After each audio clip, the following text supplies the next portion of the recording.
open your Bible in the book of Ephesians. Ephesians chapter 4. Now, pinag-aaralan po natin every Sunday morning ang book of Ephesians, and tayo po ay nasa section ng book of Ephesians na pinapaalalahanan or ine-exhort ni Pablo ang mga Ephesians church members na lumakad ng wasto, lumakad ng kasama ang Panginoong Jesucristo sa loob ng simbahan. So yung pong Ephesians 4, verse 1 to 16, ito po ay naglalaman ng mga exhortation po ni Pablo sa mga Ephesians church member upang magkaroon sila ng katanggap-tanggap na lakad within the church, sa loob ng simbahan. At yung Ephesians 4, 1 to 6, ito po yung exhortation ni Pablo na magkaroon kayo ng pagkakaisa ng unity in the church, yung pagkakaisa, unity in the church. And in Ephesians 4, 7 to 16, in-explain naman dito ni Pablo, kung merong unity of the church, Ephesians 4, 1 to 6, meron namang diversities in the church. In-explain dito ni Pablo, from verse 7 to 16, yung pagkakaiba-iba ng katawan, ng miyembro, ng iglesia o ng simbahan ng Panginoon or eklesiya. And in Ephesians 4, 7 to 11, i-describe dito ni Pablo kung paano ang Diyos ay nagbigay ng mga spiritual gifts sa bawat church member. Kung ikaw ay church member, merong spiritual gift na ibinigay ang Panginoon sa atin. Bawat isa po sa atin. At sabi doon, every one of us ay merong spiritual gift. Ito yung incarnation, yung humiliation, yung ascension ng Panginoong Jesucristo ang nag-empower sa Kanya to give Him authority to give gifts to men in His churches. So, we see that in Ephesians 4, 7 to 11. And minention din niya in verse number 11 kung paano siya, ang Panginoon, ay nagbigay ng mga spiritual leaders and men sa simbahan. Ang Panginoon na nagbibigay nito. And in Ephesians 4, verse 12 to 13, last week nakita natin, in-enumerate dito ni Pablo kung ano yung mga purposes. Bakit ang Diyos nagbigay ng gifts? Bakit ang Diyos nagbigay ng mga men? Binanggit niya dito in verse 12, dahil sa perfecting of the saints, for the work of the ministry, and for the edifying of the body of Christ. Yun po ang mga layunin kung bakit niya ibinigay. Now, in Ephesians 4:13, last week nakita natin ano yung goals, ano yung end result na minimithi ng Diyos kung bakit niya ito binigay. In verse 13, till we all come to in the unity of faith and in the knowledge of the Son of God, unto a perfect man, unto the measure of the stature of the fullness of Christ. Yun po ang mga goals. Yung verse 12, yun po ang mga purposes. Yung verse 13, yun po ang mga goals. Now, ngayong umaga po, titingnan po natin ano yung mga dahilan. Bakit ang Panginoon interested sa pagbibigay ng mga men, sa perfecting of the saints, sa work of the ministry, sa edifying of the body? Bakit ang Panginoon ay concerned sa mga bagay niyan? At yun po titingnan natin in verse 14 hanggang 15. And in verse 16, makikita po natin yung illustration ni Pablo, paano niya kinunclude yung ecclesiological message niya sa Ephesians believers, church member, kung paano ang simbahan ng Panginoon at paano ang katawan ay nag-work together. And we're going to see that this morning. Babasahin ko po yung verse 14 hanggang 16. Sundan niyo po ako sa inyo pong mga Bible. Ephesians 4:14, that we henceforth be no more children, tossed to and fro, and carried about with every wind of doctrine by the sleight of men, and cunning craftiness whereby they light in way to deceive. But speaking the truth in love may grow up into Him in all things, which is the head, even Christ, from whom the whole body, fitly joined together and compacted by that which every joint supplieth, according to the effectual working in the measure of every part, make it increase of the body unto the edifying of itself in love. Tayo pong lahat ay yumukot manalangin.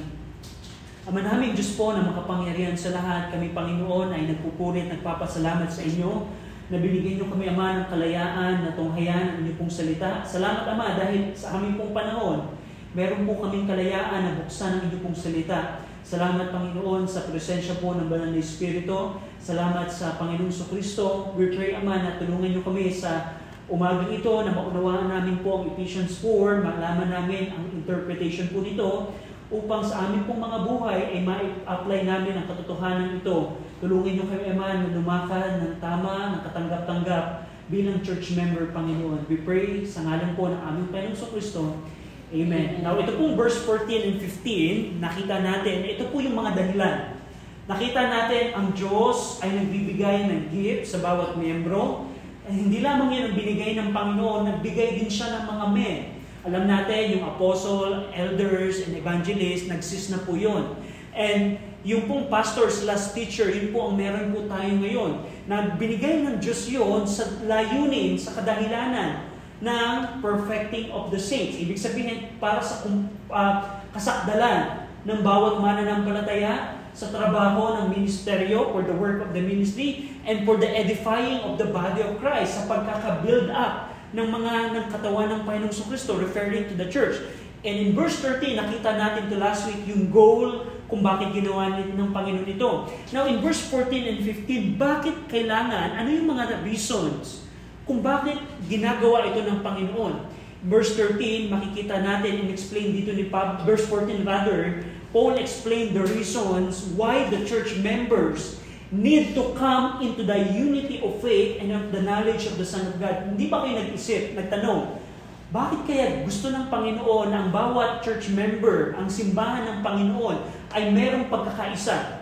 Bakit gusto ng Panginoon na lumago tayo sa knowledge ng Panginoong Kristo? Makilala natin ang Panginoong Kristo sa ating buhay. Bakit gusto ng Panginoon na dumating tayo sa kalalagayan na tayo maging sakdal? The word perfect man there is the maturity.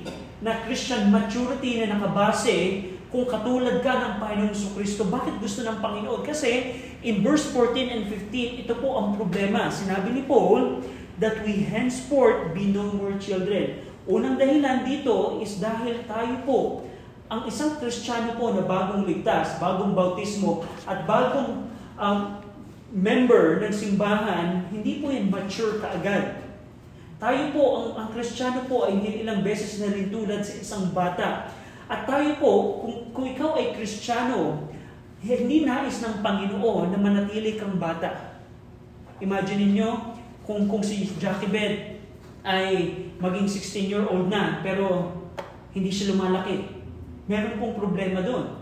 At sa physical na katawan, remember yung illustration natin last time, sa kung paano ang brain ay nagbibigay ng growth hormone sa muscle, sa bone, kung paano yung katawan ay lumalaki.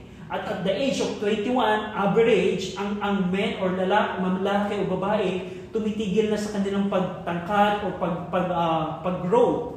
At paano kung halimbawa, 3-year-old pa lamang, hindi na siya lumaki? Merong problema po yun. At yun ang tinutukoy dito ni Pablo.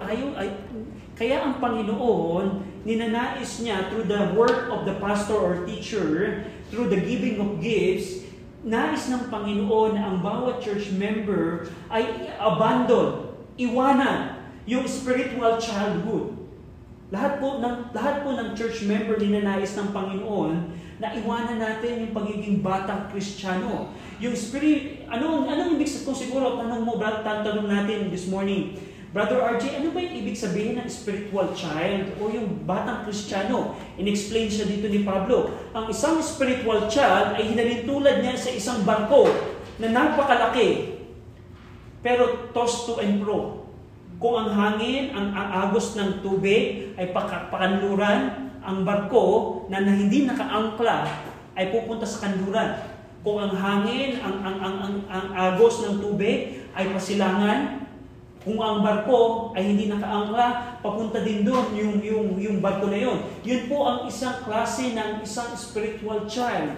Now, anong makikita natin dito? Dahil tandaan niyo po, meron pong yung ship dito na tinutukoy, which is tossed to and fro, ito po ay dinadala ng bawat hangin. Napansin nyo?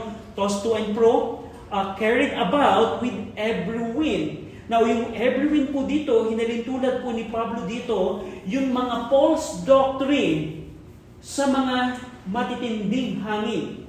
Ano ang katangian ng hangin? Ito ay nasa paligid natin. Now, ninanais ng Panginoon, ninanais ng Diyos na ang bawat church member, kaya pala siya nagbigay ng pastor. Bakit kailangan dumating tayo sa pagkakaisa sa pananampalataya, sa Word of God? Bakit kailangan natin dumating sa maturity? Kasi ayaw ng Diyos na kung ikaw ay Kristiyano, ay manatili kang spiritual child.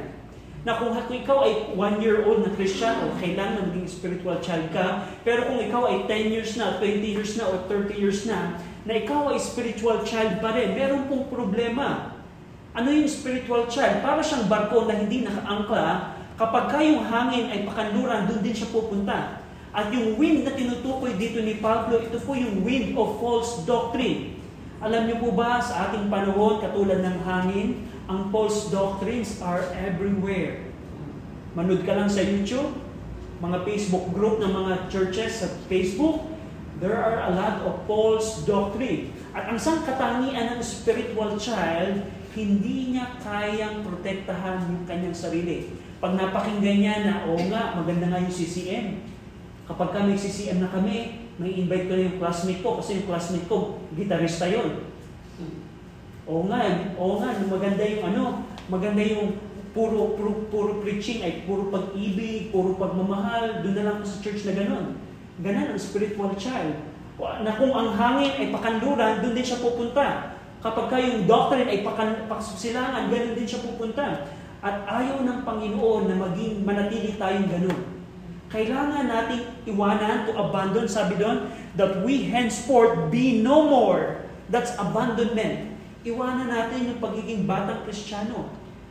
Batang Kristiyano dahil isang immature church member, wala po siyang stability. Wala siyang stability na kaya niyang malaman na, wait, itong musika na ito ay CCM at ito hindi dapat pakinggan. Itong doctrine na ito ang hindi dapat i-adapt. Itong katuruan nito, itong grupo na ito ay hindi ko dapat ika-fellowshipan. At ganan ang isang mature na Kristiyano. Pero kung ang Kristiyano ay mananatiling bata, lahat sa kanya ay okay. Okay din yung CCF. Dahil sila din naman ay nagpipreach ng gospel, okay din sila. Pwede tayo makipag-fellowship sa kanila. Okay lang din makipag-fellowship sa ibang Baptist group. At ganan ang kapahamakan. Katulad ng barko, walang stability. At gusto ng Panginoon, kaya ang Panginoon nagbigay ng pastor, /teacher, upang matulungan ang church members na iwanan ang spiritual childhood. Ang false doctrine po dito, binanggit dito ni Pablo, yung mga false doctrines are performed by the sleight of men and cunning craftiness. Ano yung ibig sabihin ng sleight of men? The word sleight or haibeia in Greek means displaying or deception. Ewan ko po kung nakakita na kayo ng sa kalsada na merong mandadaya na tatayakan sa gamit yung dice, na akala mo mananalo ka pero in reality, pandadaya lang ngayon. Pag tumaya ka ng 100, pwede kang tumama ng 300. Pandadaya. Sa mga peryahan, kapag sa mga peryahan, yung mga sugal, akala mo mananalo ka pero ang gagawin lang pala sa'yo nung tagataya, dadalhin ka sa excitement na, wait, mananalo ka na dito. Pero, in reality, pandaraya lang pala yun. Yun ang word na sleight or deception or dice playing. Na ang false doctrine ay ganun din po ginagawa. Na ginagawa ng mga false teachers. Meron pong pandadaya. Halimbawa, kung halimbawa, sinabi ko halimbawa ganito, Brother Bill, magsi-CM na tayo. Kasi, pag nagsi-CM tayo, yung mga kabataan dyan, mag-a-attend na sila ngayon sa atin. Maganda yung reason. And that is a sleight of men. Napandaraya siya in order to introduce false doctrine. Ang problema sa isang immature na Kristiyano, spiritual child, hindi niya kayang protektahan yung kanyang sarili by those false teachers na merong deception. Ano pa yung tinutukoy dito ni Pablo? Yung false doctrine not only performed by sleight of men or deception of men, ito din ay pine-perform by cunning craftiness. The word cunning craftiness is panorgia, means trickery or subtlety. Yung word na cunning craftiness, ginamit ito ni Pablo in 2 Corinthians 11:3. Tingnan niyo po. In 2 Corinthians 11:3, the word cunning craftiness, ginamit po ito ni Pablo in 2 Corinthians 11:3. Basahin po natin ito ng sabay-sabay. Ready? Read. But I fear that by any means, as the serpent beguiled Eve their subtlety, so your mind should be corrupted from the simplicity that is in Christ. So the word subtlety there is panorgia, means cunning craftiness. Meaning, yung tinukso po ng ahas si Eva, ito po ay ginawa ng ahas sa pamamagitan ng subtlety or cunning craftiness. Na ang ibig sabihin po nun ay trickery, pandaraya. At alam niyo po ba, pakinggan niyo po ito, mag-tune in ka lamang sa YouTube, mag-tune in ka lamang sa Facebook, pag nakakita ka ng preaching of the Word of God, puno po ng trickery and subtlety. At yun ang kailangan nating ingatan ang ating pong mga sarili. Ang problema po sa isang spiritual child, hindi po niya kayang protektahan ang kanyang sarili. Kapag ka ang false teacher ay sinabi na ganito, katulad ng barko, aayon ka lamang sa ganun. Kung ang false teacher na napakinggan mo sa Facebook, sa YouTube, ay ganito ang sinasabi, aayon ka din sa ganun.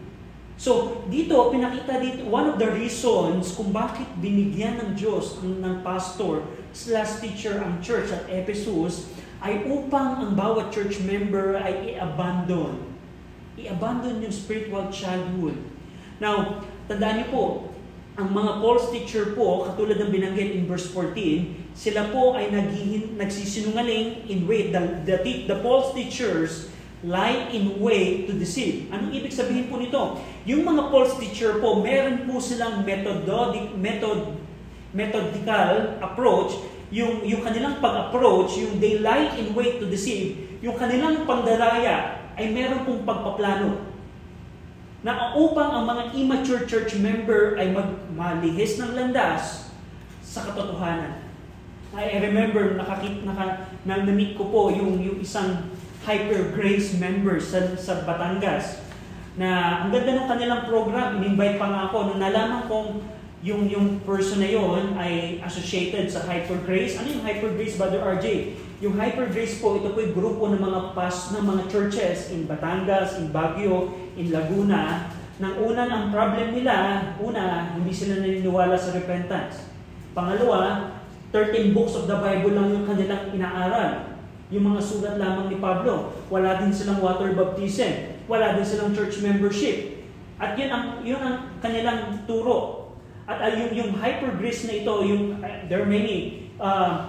If kilala niyo po si Anton Ramirez from Mindoro, siya po yung one of the person na promotor po nito.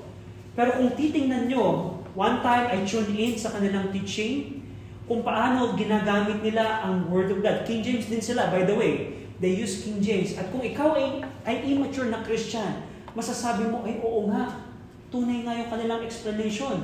At isang kamamangha sa kanilang trickery or deception, ang dami nilang chart na ginagamit. Chart na meron silang chart kung paano nila pinipresent yung ultra-dispensationalism na ang repentance para lamang to sa mga Hudyo at ang grace ay para to sa atin, kaya grace lang tayo. At kung ikaw ay immature na Christian, mapapasabi mo na, oo nga, tama din sila. And one of the ways nila, trickery nila, how they lie in way to deceive, every year meron silang conference na ginaganap na, imagine mo, a-attend ka, 3 days, may accommodation ka, wala kang babayaran din sa pagkain. Tapos lahat libre, in order just to indoctrinate you. That's the way they lie in wait and deceive. Now, ang problem, ang point dito ni Pablo, kung ikaw ay mananatiling immature child, mapapa-oo nga ka na sa mga false teachers na ito. At yun ang ninanais ng Diyos kung bakit kailangan nating i-abandon ang spiritual childhood. Now, halimbawa po, ano yung mga false doctrine ng ating panahon? Yung Modern Bible Version. Yung mga Modern Bible Version, kung paano yung trickery ng diablo, yung cunning craftiness, yung kanyang sleight of men, kung paano ang Modern Version ay ginagamit na ngayon ng mga scholar sa kanilang formal study, academic study, kanilang pag-aaral, rather. Hindi na nila pinapahalagahan yung preservation of the Word of God. And many churches right now ay gumagamit po ng modern version. Kahit merong may corruptness ang mga modern version. Paano nangyari yun? Because ang of the false doctrine of our time. Ano pa yung mga false doctrine of our time? Yung contemporary Christian music, one of the example of the false doctrine. Marami pong churches right now ang CCM. Halimbawa, yung CCF po sa Alamang. Paano sila gumagamit ng rock and roll? Rock and roll yung musika, pero yung letra ng lyrics ay Word of God. Pero kung pag pinagsama mo yung mali sa tama, hindi po magre-result ito ng tama. So, paano nangyari yun? Because of the sleight of men, cunning craftiness, and the methodological approach ng mga deceiver na ito. Now, kung ikaw ay church member, this is the point ni Pablo.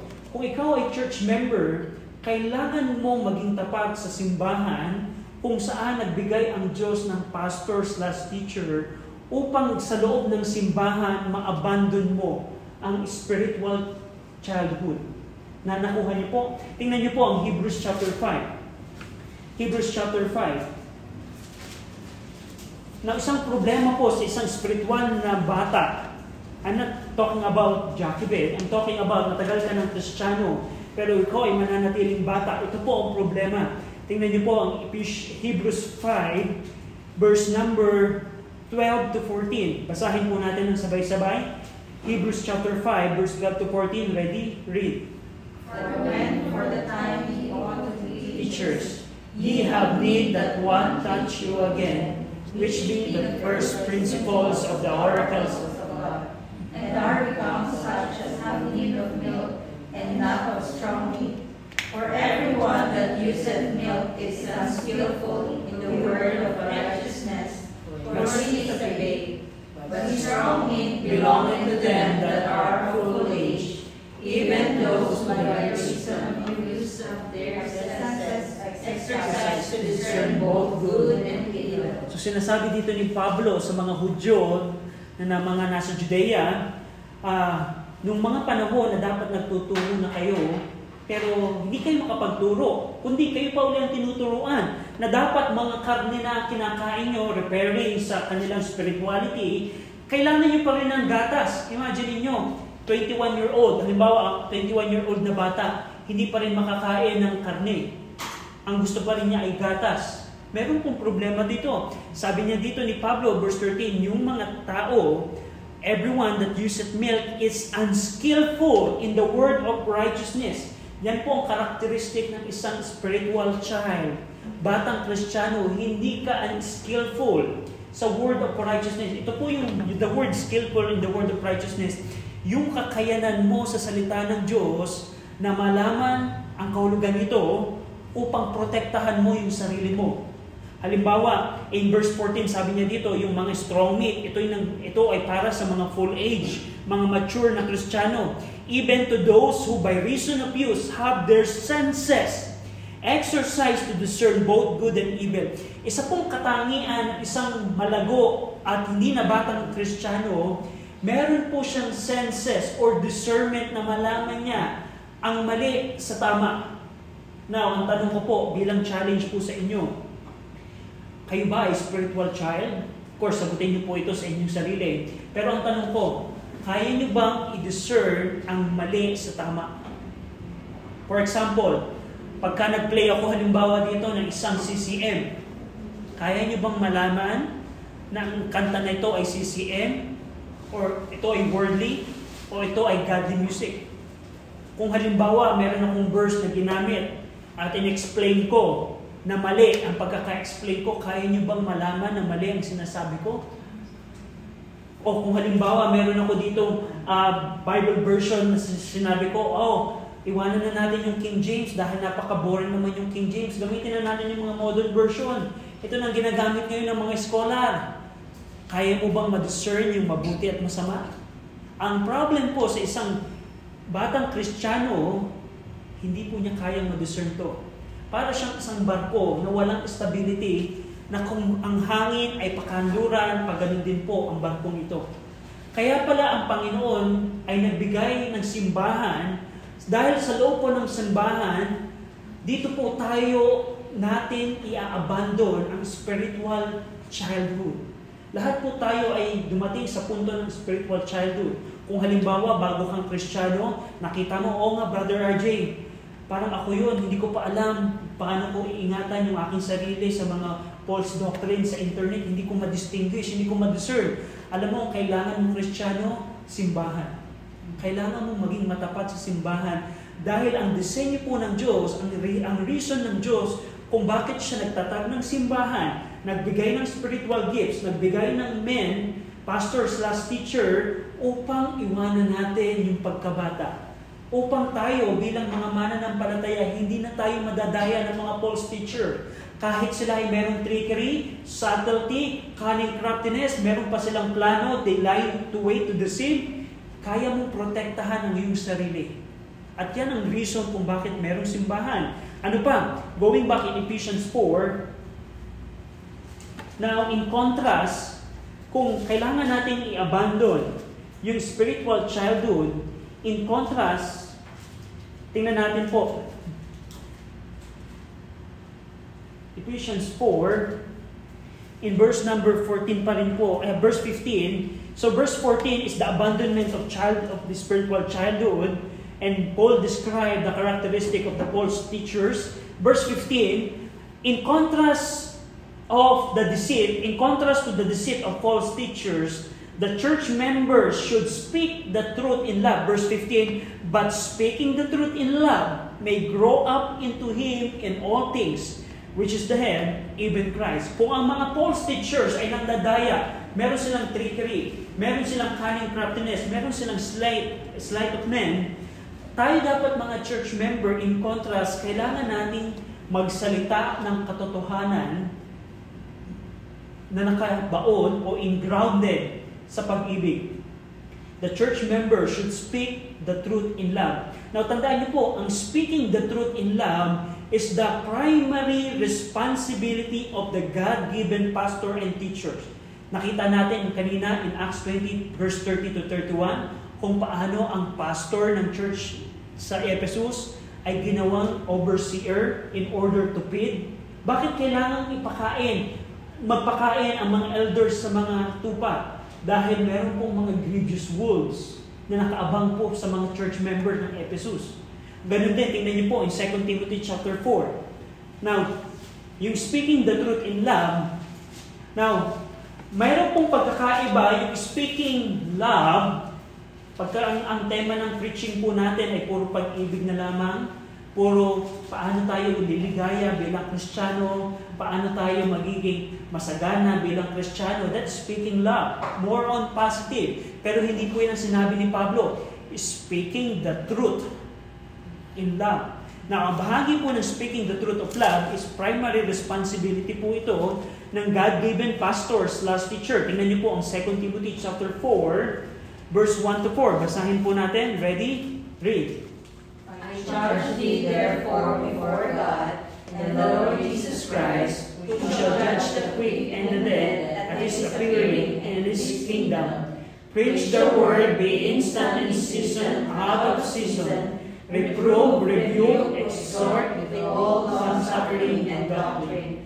For the time will come when they will not endure sound doctrine, but after their own lust they shall heap to themselves teachers, having itching ears, and they shall turn away their ears from the truth, and shall be turned unto fables. So dito po si Pablo, habang si Pablo po ay second imprisonment niya sa Rome, malapit na po siyang bitayin, sinulatan po niya si Timothy, who is the pastor din ng church at Ephesus. Nagpapastor po si Timothy sa Ephesus ng mga panahon ito. Ang sabi ni Paul kay Timothy, binibigyan kita ng mandato or charge sa harapan ng Diyos at ng Panginoong Kristo. That's the charge of Paul to Timothy. Timothy, alam mo na ang Panginoong Kristo, huhusgahan niya ang patay o buhay sa kanyang pagdating muli.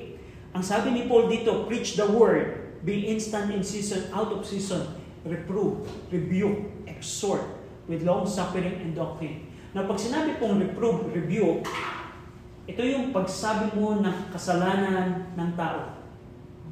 Kung halimbawa ang isang tao ay immoral, church member ay immoral, ang pagre-reprove po at rebuke, ito yung pag-preach mo against the immorality ng church member. Yan po ang speaking the truth in love. Pero kung halimbawa ako, Kung halimbawa ako ay isang preacher na kung halimbawa ako ay preacher tapos yung church members ay immoral, ako takot i-preach ang immorality ng church member. Sa tingin nyo, yun ba ay pagsasabi ng katotohanan? Definitely no. Ang speaking the truth po is the truth of the Word of God, not only the truth ng salita ng Panginoon, the truth that is applicable to each church member. Kung ang isang tao, isang church member, isang tatay ay binabiolate niya ang responsibilidad niya according sa truth ng salita ng Panginoon, kailangan magsalita tayo patungkol doon. Kung isang young people, isang mother or isang lady or man ng church ang merong paglabag sa katotohanan ng salita ng Panginoon, it is the primary responsibility of the God-given pastor/teacher to speak it. To speak it in love. Hindi po natapos speaking the truth, but in love. Katulad ng binanggit dito ni Paul kay Timothy, Timothy, with long-suffering doctrine. The word long-suffering, parang ang point dito ni Pablo, kapag ba tayo, Kristiyano, ay meron inutos sa atin ng Panginoon, tayo ba ay mabilis sumunod? Hindi. Kaya kailangan natin ng long-suffering. Kailangan natin ng pag-ibig. Na hindi mo sasabihin yung katotohanan, not just to hurt someone, but in order to keep that person from destroying him or himself or herself from the sin na kanyang ginagawa. Marami pong pagkakataon, katulad po ng ginagawa po ni Pablo, dinideliver po ni Pablo yung mga Kristiyano na nagkakamali unto Satan upang yung katawan ay masira upang ang kaluluwa nila ay maligtas sa kanilang apostasy. So, magkagayon din po in our time bilang mga mananampalataya, hindi dapat gayanin natin yung trickery ng mga false teachers, kundi kailangan nating banggitin ang katotohanan ng mayroong pong pag-ibig. And that's the primary responsibility of God-given pastor/teacher. Bakit? Kasi, balikan po natin yung Ephesians 4, yung speaking the truth in love, it causes the church members to grow up in Christ in all things. Kung ang environment ng simbahan ay speaking the truth in love, palagi mo napapakinggan every week sa preaching of the Word of God, ang truth in love, ito po ang magiging resulta. Ang bawat church members ay lalago in Christ in all things. Sabi ni Paul, that ye may grow up into Him, into Christ in all things. Sa lahat ng bagay, lalago ka. Hindi ito tandaan niyo po, yung paglago kay Jesucristo, hindi po ito na-achieve through the false teachings na binanggit ni Pablo in the previous verse. Kundi ito'y makakamit lamang ng isang simbahan kung ang environment ng simbahan ay merong pagsasalita sa katotohanan na nasa pag-ibig. Now, that's the reason, yan po ang dahilan kung bakit ang Panginoon nagbigay ng mga gifts. Nagbigay ng mga pastor. Bakit may perfecting of the saints? Bakit may work of the ministry? Bakit may edifying of the body of Christ? Bakit kailangan nating maging united in faith and in the knowledge of the Son of God? Bakit kailangan nating maging perfect man? Bakit? Ang dahilan pala, para hindi na tayo maging spiritual child. Upang tayo magkaroon ng discernment kapag ka nasa Facebook ka, nakita mo ang isang preacher, malalaman mo na ito'y false doctrine. Ito ay trickery, ito ay subtlety, ito ay cunning craftiness. Kailangan mo itong iwasan. Kapag ka meron kang kaibigan na nasa ibang group, pwede mong makita paano, kung siya ba ay nasa katotohanan o nasa hindi. Yan ang katangian ng isang mature na Kristiyano. Ang abandonment of spiritual childhood, ito ay makakamit mo lamang sa loob ng simbahan. Now, lastly, sa section po na ito, kinunclude po ni Pablo yung section na ito, verse 1 to 16, by saying that Christ is the head of the church. Nabanggit doon, verse 15, which is the head, even Christ. Now, tandaan niyo po, gumamit po dito si Pablo ng human body as a metaphor to describe the diversity of the body parts, yet they function as one. Naalala nyo last week sa illustration, ang head po ay ating Panginoong Kristo. Pero ang bawat membro po ay ang bawat church member ng katawan ng Panginoong Kristo. Now, for the sake ng illustration,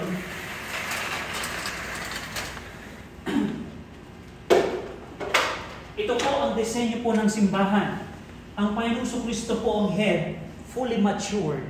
Yan ang ating standard. Ang problem, ang katawan, immature. Ang head ay mature, pero ang every part ng katawan ay immature. Yung tinutukoy po ni Paul doon na perfect man, ito po yung maturity in the standard of the Lord Jesus Christ. Na ang simbahan ng Panginoon, ang katawan niya, ang goal dito ng Panginoong Kristo ay hindi manatiling immature yung kanyang katawan. Ang goal ng Panginoong Kristo, ang Panginoong Kristo ay full, complete. Gusto ng Panginoon na maging proportion ang katawan niya sa ulo. Napansin niyo po, grow up in Him in all things. Kaya nga, dito binanggit ni Pablo na ang head, verse 15, ang head ng church, ng local church at Ephesus, ay ang ating Panginoong Kristo. Verse 16, from whom the whole body fitly joined together and compacted by that which every joint supplieth. Now, yung word na to emphasize the structure of the church, ito po ang structure po ng church. Ito po ang structure ng church.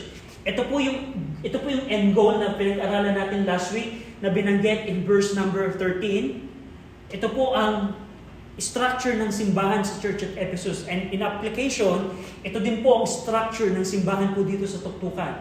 Ang head po natin ay fully mature. Pero ang church po, ang body ay immature. Ang goal ng Panginoon sa bawat local churches, sa bawat body niya ng Panginoong Kristo, ay dumating sila sa perfect man na kung saan, kung ano ang ulo, ay ganun din ang katawan. Tingnan niyo po, balikan natin yung verse 13, yung huling bahagi ng verse 13, unto the measure of the stature of the fullness of Christ. Nais ng Panginoon ang katawan ay maging katulad ng ulo. Now, dito tayo ngayon, ito ang katatayuan natin ngayon. Ang sabi ni Pablo, verse 16, upang i-emphasize yung structure ng katawan sa ulo, gumamit po dito si Pablo ng two synonym words. Yung una, fitly framed together or fitly joined together, at pangalawa, compacted. Yung pong fitly joined together, ito po ay architectural term. Kung kayo po ay nasa architecture or civil engineering, ang ibig sabihin po nito is join closely together or to frame together. Ginamit po ni Pablo yung same Greek word na fitly joined together is narmologomenon in Ephesians 2:21. Tingnan niyo po yung Ephesians 2:21. In whom all the building fitly framed together, groweth unto a holy temple in the Lord. Yung pong word na fitly framed together in verse 21, yun din po yung fitly joined together in Ephesians 4:16. Now, to illustrate it, yung word na fitly joined together, yan po ay architectural term. Imagine niyo po, tingnan niyo po itong building kung saan po tayo. Ano po ang magiging problema kung ang poste na ito ay hindi fitly framed sa hollow blocks? Halimbawa, itong wall na ito. Halimbawa, nandito yung poste. Pero nandito yung hollow blocks. Pag lumindol, ano mangyayari sa mga hollow blocks na hindi sila nakadikit sa poste na matibay? Gigiba ito. Paano kung halimbawa yung roofing, kasi ito po, kisame for example, meron po yung trase, meron po yung mga bakal na kung saan nakadikit yung kisame. Paano kung hindi ito nakadikit doon sa sa trase, sa bubong? Paano kapag umulan o lumindol? Gigiba po. Yung frame na, yung term na fitly joined together, para siyang sa architecture, na kung paano yung bawat parte ng bahay ay sakto sa pagkakalagay. At ang bawat church member po, katulad ng isang katawan, we are fitly joined together. Referring po sa bawat church member. Now, according sa context, ito po yung mga members ng church at Ephesus. Pero in application, ang bawat church member ng church po dito sa tuktukan, alam niyo po ang katotohanan? We are fitly joined together. Meaning, sa bawat church member po ng isang katawan ng Panginoong Kristo, nagbigay ang Diyos ng spiritual gifts in order na maging fitly joined together tayo. Nagbibigay ang Panginoon ng kakayanan sa bawat parte ng katawan upang mag-function tayo ng isa. Not only fitly joined together, yung pangalawang word na ginamit dito ni Pablo is compacted. The word compacted, it means to unite or knit together. Ginamit din po ni Pablo yung same Greek word in Colossians 2:19. Tingnan niyo po ito. Colossians 2:19, the word compacted. In-emphasize ni Pablo yung structure ng church. Ginamit niya yung una, yung word na fitly joined together. Pangalawa, yung word na compacted. The word compacted, ginamit din po ito ni Pablo in verse number 19 of Colossians 2. Basahin po natin ang sabay-sabay. Colossians 2:19, ready? Read. And not holding the head, from which all the body by joints and bands, having nourishment ministered, and knit together increaseth with the increase of God. Tingnan niyo po, the word knit together, imagine niyo ang katawan. What if yung kamay ay walang blood vessel sa kamay? Naalala niyo ba kapag ang isang tao na stroke, hindi pala, halimbawa naranasan nyo na mangimay yung katawan, pagka napatuon ka ng matagal na at yung blood vessel mo naharangan, parang hindi mag-function yung kamay mo. At may problem sa structure, pero kung halimbawa yung kamay ay hindi nakakonekta sa katawan, hindi siya knit together, yung nourishment na ibinibigay ng Diyos, hindi niya makukuha. Pero hindi ganun ang structure ng simbahan. Ang bawat katawan, ang bawat church member, ito ay hindi lamang fitly joined together katulad ng building sa isang katawan sa ulo, kundi we are also compacted, knit together. Na lahat tayo ay nakakonekta sa ulo. Pansinin niyo po, going back in Ephesians 4, from whom, that's very important. That's yung phrase na from whom, it's very important to understand yung verse number 16. Sa Panginoong Kristo, lahat tayo ay nakakonekta. Sa Panginoong Kristo tayo ay fitly framed together. Sa Panginoong Kristo tayo ay knit together. Bakit? Tingnan niyo po, yung kasunod na parte ng verse 16, from whom the whole body fitly joined together and compacted by that which every joint supplieth. Napansin niyo po, ang ulo po natin, ang ulo which is the Lord Jesus Christ, siya po ay nagsusupply. At ang structure po ng simbahan, lahat po ay nakakonekta sa ulo, at ang Panginoong Kristo ay nagsusupply, it refers to the spiritual gifts na binibigay ng Panginoong Kristo. That's part of His supply. Yung pagsusupply din niya ng leader, yun din ang supply ng Panginoon. Ang nourishment ay nanggagaling sa Panginoong Kristo. Tingnan niyo po in Ephesians 1:23. Dahil ganun po yung structure po ng simbahan. In Ephesians 1:23, sinabi ni Paul dito, Ephesians 1:23, which is His body, the fullness of Christ, or Him, that filleth all in all. Ang simbahan po ay kumpleto. Dahil ang lahat ng miyembro po ng katawan ay fitly joined together and compacted sa ulo, na ang ulo ang nagsusupply ng nourishment sa buong katawan. Kaya po ang simbahan ay fullness of Him or complete in Christ who filleth all in all. Ibig sabihin po, ito po ang tinutukoy po ni Pablo dito. Ang church at Ephesus po ay kumpleto. Dahil sa nourishment na ibinibigay ng Panginoong Kristo sa simbahan. At bahagi ng kanyang nourishment na ibinibigay, nagbigay siya ng spiritual gifts. Imagine niyo na isang simbahan na walang gift of teaching or gift of prophecy or gift of the gift ng pagtuturo ng salita ng Panginoon. What if lahat tayo ay merong gift ng pagtuturo? Wala nang gift of ministry. Wala nang gift of mercy, showing mercy. Wala nang gift of generosity. Imagine niyo, pero ang ginawa ng Diyos sa isang simbahan, sa bawat simbahan niya, nagbigay siya ng bawat gifts. At yun ang challenge bilang Kristiyano. Ano yung gift na binigay sa iyo ng Panginoon? Ang katotohanan po, kung ikaw ay saved, at ikaw ay nabaptize at naging member ng isang church, meron kang gift na ibinigay ang Panginoon sa iyo upang ang katawan ay maging complete in Christ. So, yan po ang structure ng simbahan.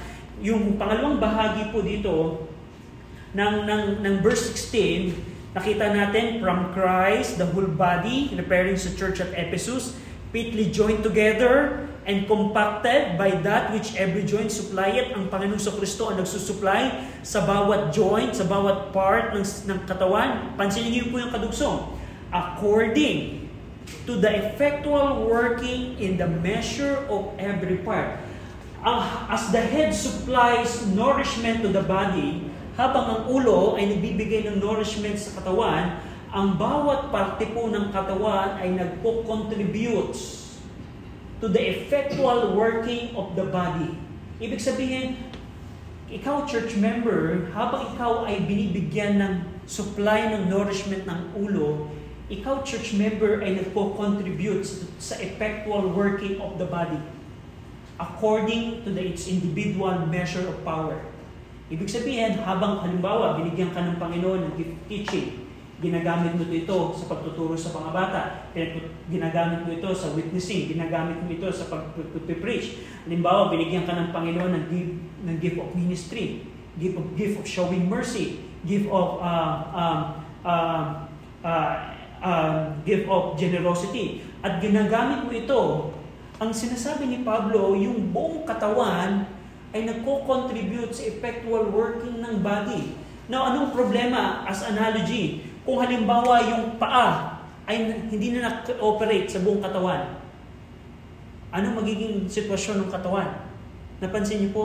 Pero ang disenyo ng Panginoon, binibigyan ang bawat church member ng gift, ng kakayanan, upang yung church member na yon ay maglingkod sa loob ng simbahan, upang mag-contribute siya sa effectual working ng buong iglesia, ng buong eklesiya ng Panginoon. So, napansin niyo po ito, na ang every church member are necessary. Pakinggan niyo po, ang every church member, every part, every joint ng katawan ay kinakailangan for the overall growth of the church. Bawat isa po sa atin, kung ikaw ay church member, ikaw at ako ay kailangan para sa overall growth ng simbahan. Tingnan niyo po in 1 Corinthians 12:22. Meron bang church member na walang kwenta, hindi kailangan sa church? Sabihin mo, Brother RJ, wala naman akong ganito lang naman ako. Parang wala naman akong magagawa para sa Panginoon. Tingnan niyo po, ang sabi ni Pablo sa 1 Corinthians 12:22. 1 Corinthians 12:22. Nay, much more those members. Now, basahin ba before that, verse number 20. But now are they many members, yet but one body. And the eye cannot say unto the hand, I have no need of thee, nor again the head to the feet, I have no need of you. Pwede bang sabihin ng mata na sa kamay na hindi kita kailangan kamay? Pwede bang sabihin ng ulo sa paa, hindi kita kailangan? Sabi ni Pablo, nay, hindi pwedeng sabihin nun. Much more those members of the body which seem to be more feeble are necessary. Kung sino pa yung church member na parang mahina, parang walang kakayanan, ay mas kailangan sa buong katawan. And that's the structure of the church.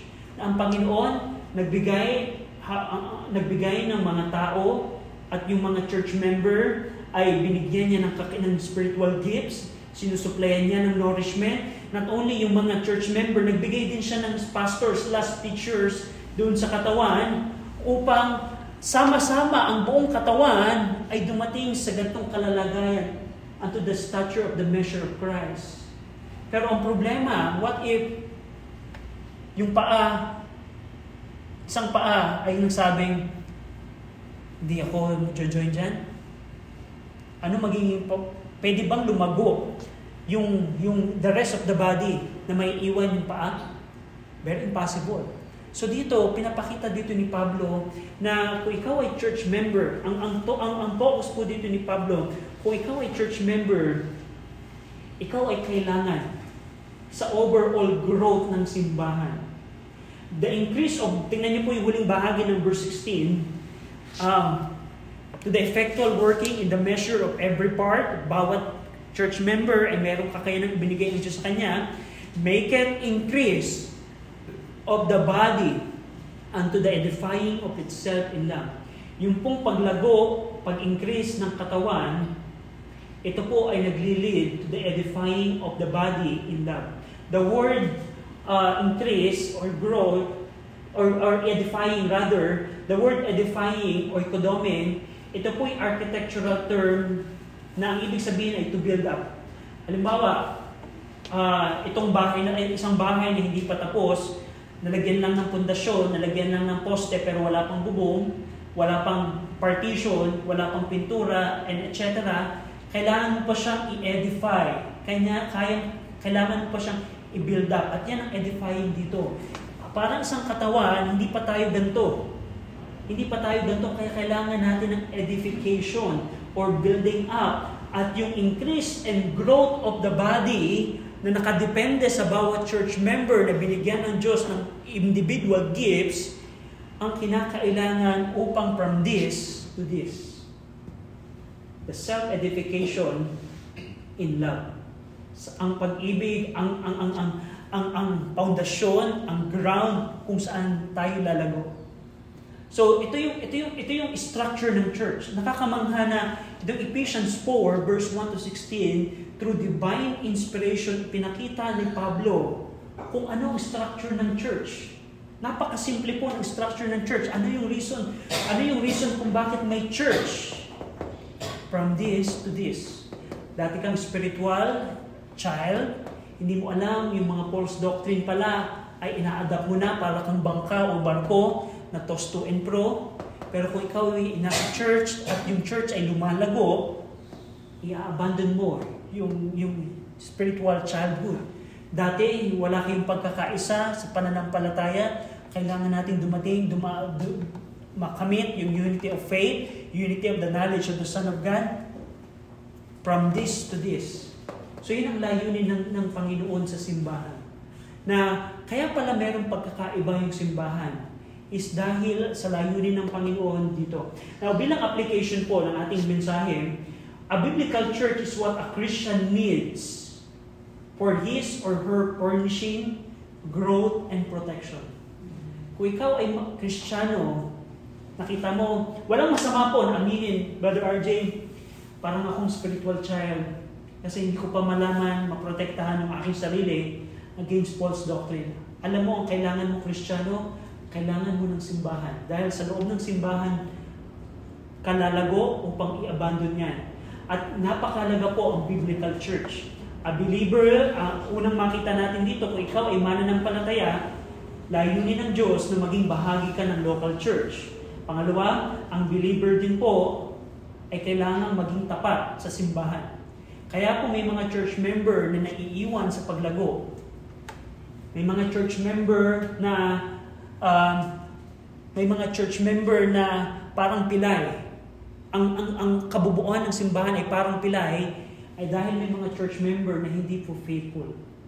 At napakahirap pong lumago from this to this. Ang isang simbahan, isang katawan, kung meron pong mga unfaithful church member. Kaya kung ikaw ay believer, kailangan mong maging part ng church at maging faithful sa church. At also, yung pastor and teacher, yung kanila pong preaching, yung kanilang teaching, yung kanilang admonition, ay dapat naka-align sa disenyo po ng simbahan. Naka-align po dito. One thing na napansin niyo po dito sa Ephesians 4, 1 to 16, Paul never mentioned the numbers of the church. Paul never mentioned na dapat 1,000 na kayo Ephesian church.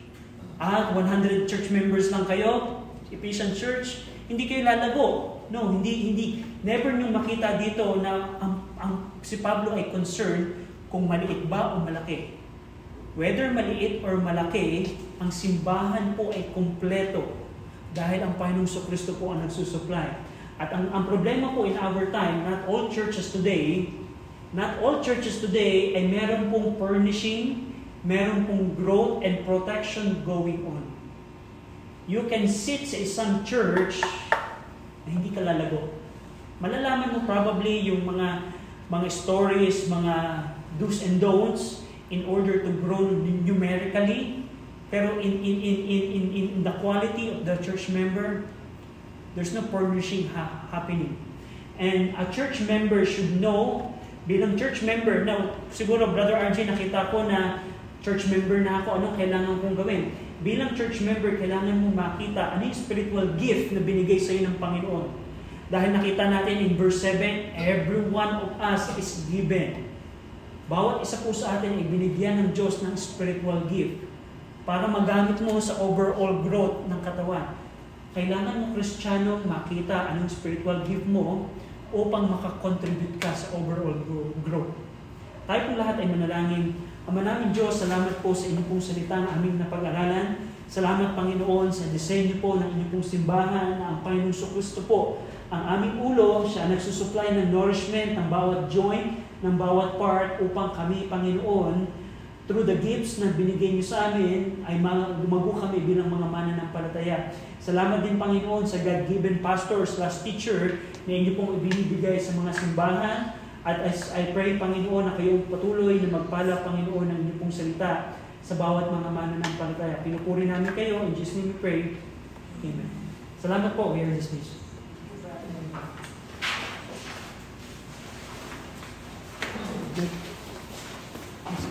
Ay,